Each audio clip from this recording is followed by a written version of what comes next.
Well, hello, this is Misheard with Misheard Song Lyrics. We're in Season 3, Episode 138. We're doing our first ever The Go-Go's. The Misheard song lyric is, "We got to pee! We got to pee!"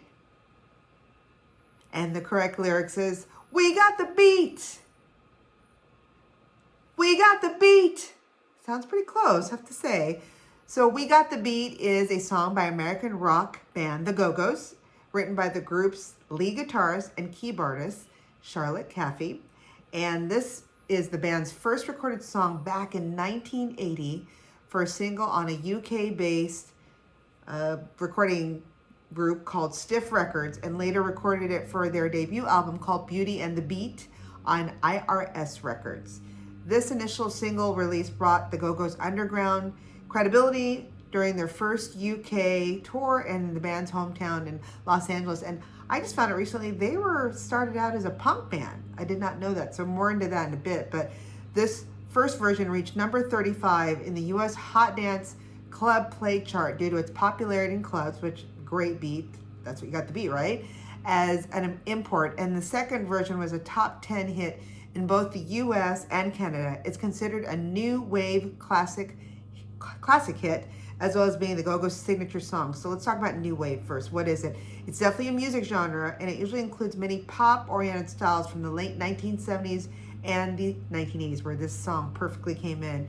It's originally used as the catch-all phrase for all various types of music that emerged after punk rock, okay, including punk itself. Later, there was a consensus that it favored new wave as an umbrella term involving many popular musical styles of the era, including power pop, synth pop, ska revival, and more specific forms of punk rock that were less abrasive. So probably like a soft punk, if there was such a thing. It may also be viewed as a more accessible counterpart to post-punk, and common characteristics of new wave music include a fun, quirky, humorous pop approach, the use of electronic sounds, and distinctive visual styles in music videos and fashion. I can agree with that. In the early 1980s, virtually every new pop rock act, and particularly those that employed synthesizers, were tagged as new wave. And new wave shares punk do-it-yourself philosophy. The artists were more influenced by the lighter strains of the 1960s pop and were opposed to the generally abrasive political beliefs of punk rock, as well as what was considered to be creatively stagnant corporate rock. Never heard of corporate rock. Interesting. New wave commercially peaked in the late 1970s and the early 1980s with numerous major artists and abundance of one-hit wonders, with MTV, which was launched in 1981, heavily promoting new wave acts, boosting the genre's popularity. So definitely was the perfect time. It all came at the same time, right? In the mid-1980s, a new wave declined with the emergence of the new romantic, new pop, and new music genre. And since the 1990s, new wave has come back several times with the growing nostalgia for several new wave influenced artists like the Go-Go's. And this particular song, "We Got the Beat," was named one of the Rock and Roll Hall of Fame's 500 songs that shaped rock and roll. So let's talk about the Go-Go's, okay? Because I only know just a small amount. I mean, I was blown away to find out that they actually were started as a punk rock band, all female, which is awesome. The Go-Go's are an American rock band formed in LA, California in 1978. Except for some short periods of time where other musicians came in and went, the band actually pretty stayed stable with their lineup, which includes Charlotte Caffey on lead guitar and keyboards, Belinda Carlisle on lead vocals, Gina Shock on drums, Kathy Valentine on bass guitar, and Jane Whelan on rhythm guitar. They're considered one of the most successful all-female rock band of all time. I have to agree. They, of course, originated in LA punk's rock scene in the late 1970s, and their debut album Beauty and the Beat topped the Billboard album chart. A still, they said, unequaled first for all female band writing their own material and playing their own instruments. That debut album is considered one of the cornerstone albums of U.S. new wave, according to AllMusic, and having broken barriers and paved the way for a host of other new American acts. It provided or yielded two of the Go-Go's three biggest Hot 100 hits, one being Our Lips Are Sealed, number 20, We Got the Beat at number 2, and after a long and steady climb, reached number 1 in the chart dated March 6, 1982. The album stayed at the top for 6 consecutive weeks, eventually selling more than 2 million copies. That's amazing. Okay, and the group was nominated for Best New Artist at the 24th annual Grammy Awards. 2 more albums followed with Vacation in 1982, which brought to it a top 40 song, also called Vacation, Vacation, and I want it, which hit number 8 in 1982, and Talk Show in 1984 that included the hits Head Over Heels at number 11 and Turn to You, number 32. The Go-Go's have sold more than 7 million records worldwide. They eventually broke up in 1985, with each member doing their own solo career, with Belinda Carlisle being the most successful and having several top 5 singles through the late 80s. And I'll share with you, what each different Go-Go member has achieved on their own. They did reconvene several times in the 90s and released a new album back in 2001 called God Bless the Go-Go's and started touring. But did you also know that they received a star on the Hollywood Walk of Fame in 2011? I did not know that, so I got to find that when I go and visit LA. Though the band's 2016 performance was billed as a farewell tour, the band remains active on an ad hoc basis. So Head Over Heels, a musical featuring the songs of the Go-Go's, ran on Broadway at the Hudson Theater from 2018-2019. Had no idea. Wish I did. And then recently, the band was inducted into the Rock and Roll Hall of Fame as of 2021, so just this last year. So in May of 2021, it was announced that the band would be inducted to the Rock and Roll Hall of Fame after almost 4 decades since the release of Beauty and the Beat. The induction ceremony was held the day before Halloween, so October 30th, 2021, with longtime fan Drew Barrymore inducting the band. That's so cool.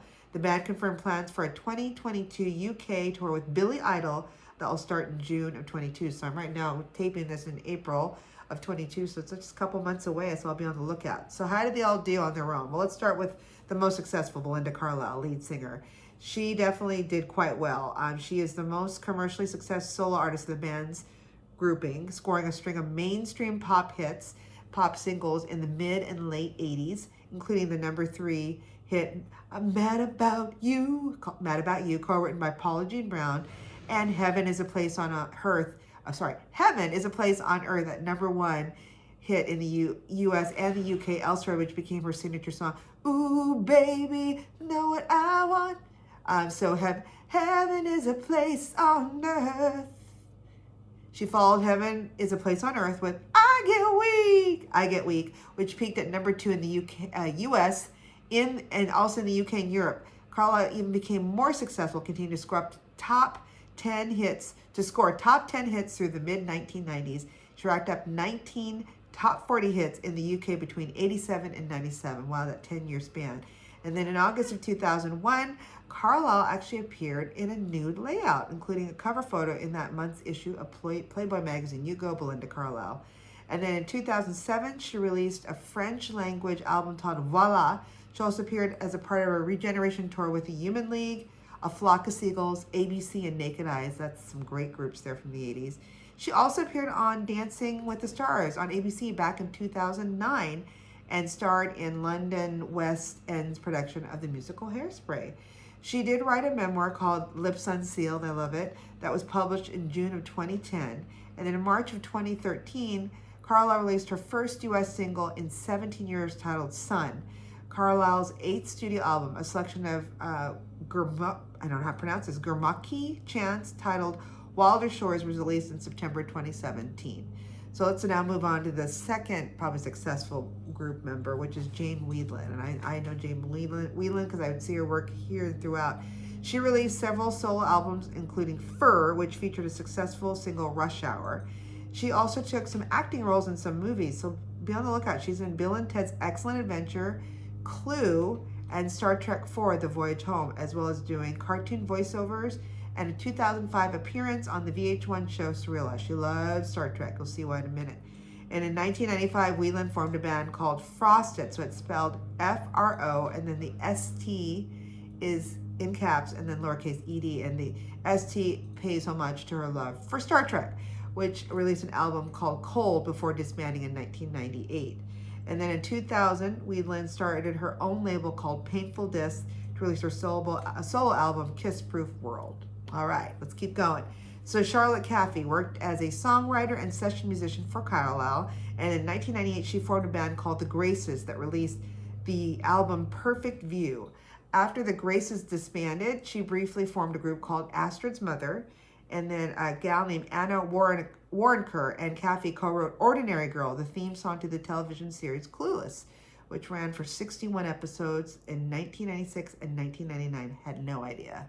All right, Kathy and Whelan co-wrote But for the Grace of God, a 2000 hit for Keith Urban. So we're going country here, which gave him and their first #1 single on the chart. So these ladies are great songwriters, obviously. And then Kathy and Warnker also wrote the music for the rock opera, I could get this, called Lovelace. Does that sound familiar? Yes. It's called Lovelace, a rock opera, which is based on the life of porn star Linda Lovelace, which premiered in Los Angeles back in October 2008. Remember, she was in a little porn flick called Deep Throat. There you go. The next member of the Go-Go's is Gina Shock. She released a self-titled album in 1988 with her band House of Shock, and she later formed the short-lived group K5. She co-wrote the title track for Miley Cyrus's sophomore CD, Breakout, which debuted at #1 on the US Billboard 200 charts in the summer of 2008. Again, showing how strong all these ladies are that are songwriters in the Go-Go's. Shock also co-wrote several tracks on the 2009 debut album Kiss and Tell by Selena Gomez and The Scene. And then last but not least, Kathy Valentine. Love that name. She returned to her blues rock roots, playing lead guitar with the Blue Bonnets, which morphed into the Delphines with Dominique Davalos on lead vocals and bass. The Delphines did release 2 CDs, one in 1996 called The Delphines and another in 2001 called Cosmic Speed. And then in 2006, Kathy Valentine relocated to Austin, Texas, and produced a local female trio called Adrian and the Sickness, whose album BFD was released in 2009. And then Valentine reformed the Blue Bonnets, releasing 2 albums with them called Boom Boom Boom Boom 2010 and 2014's Play Loud. And then in 2018, Valentine reunited with the Textones, her pre-Go-Go band, and played guitar on the Old Stone Gang album. So she's keeping busy. So that's what you now know about what's happened with the band. Let's go back to the song, We Got the Beat, or We Got the Pete. So We Got the Beat evolved in part of the group covering the Smokey Robinson song that served as the group's namesake, The Miracles Going to a Go-Go, 1965. That's interesting. So taking inspiration from that and from the opening theme of the Twilight Zone, lead guitarist Charlotte Caffey wrote We Got the Beat and offered it to the band with some hesitation, afraid that it would not be punk enough for the other members' taste. Remember, they started as a punk rock all-female band. That's awesome. When the rest of the Go-Go's heard the song, they loved it and incorporated it into their set, marked a stylistic change for the group as they moved away from punk rock and forward a more pop sensibility that would put the Go-Go's in what was being termed, as I shared earlier, the term new wave. Then Go-Go manager, so this lady, Ginger Canzoneri, wherever you are a genius. She secured a deal with British indie label Stiff Records to release We Got the Beat as a single to support the band's UK tour with Madness and the Specials. Stiff Records had also wanted to secure publishing rights for We Got the Beat and its B-side How Much More, but being a good manager as she is, Miss Ginger Canzoneri declined, thinking it's more important to the band to hold the publishing rights to their own songs. Boy, was she right. After reuniting from a tumultuous UK tour, the Go-Go's returned to large crowds at clubs in LA due to the single's popularity of We Got the Beat, leading them to deal with a new established IRS Records. The band then headed to New York, which they went to Penny Lane Studio to record their debut album, where producer Richard Goddard advised group to slow their songs down. Interesting. We Got the Beat remained an exception to his advice, though the band lengthened it slightly by adding a few instrumental bars at the song's start. Be on the listen for that. We Got the Beat led the second side of the Go-Go's debut album, Beauty and the Beat, released in July of 1981, and served as the album's second single in January 1982, now with another album track called Can't Stop the World as its B-side. Now clocking in at 2.5 minutes, the second studio version of the song is recognizable by its drumming intro. So that's the intro. Look here for the drumming intro. The song's lyrics mention various early 1960 dances such as the pony, the Watusi, and go-go dancing. And the song's music video was filmed live at a performance at Palo Verdes High School in LA, California on December 4th, 1981, which received a lot of airplay on MTV. I remember as a kid hearing it on the radio and then seeing it on MTV. It then gained further exposure when it was used in the opening sequence of the Amy Heckerling directed film Fast Times at Ridgemont High, which was released back in August of 1982. So lots of help. That was way before social media. They got a lot of media on it with either the airplay with MTV or in the movie, and then of course radio. And chart performance, We Got the Beat became the Go-Go's biggest hit, no surprise, spending 3 weeks at number 2 on the U.S. Billboard Hot 100 behind Joan Jett and the Blackhearts' I Love Rock and Roll. It was during the song's time in the U.S. Top 10 that Beauty and the Beat topped the U.S. Billboard 200. Whoa, lots of stuff, lots of anything. I'm still blown away that the Go-Go's were a punk, all women punk group, so that's cool in itself. If you have any great suggestions like this, I got this from a listener. Please send them in any of our social media sites. You can also email us with your suggestions at misheard, that's at MISSHEARD songs @gmail.com. Until then, keep singing those songs wrong. Bye!